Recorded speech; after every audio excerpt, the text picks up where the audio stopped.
இன்றைக்கி டின்னர் வந்து sambar and dosa and சாம்பாருக்கு சின்ன வெங்காயம் போட்டு சாம்பார் வச்சுருக்கேன். வைக்க போவேன்.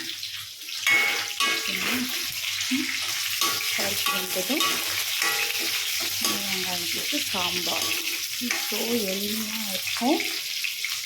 நான் வைக்கிற சாம்பார் நல்லாயிருக்கும். ஓகேங்களா?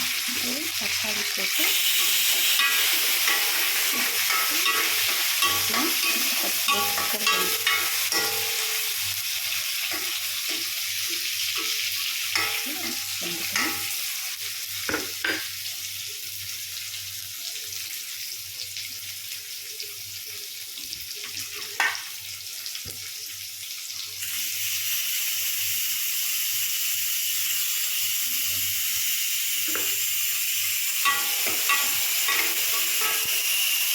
பாருங்கள் சாம்பார் எப்படி தகன்னு கொதிச்சிட்ருக்கு. ரொம்ப நல்லா இருக்கும்.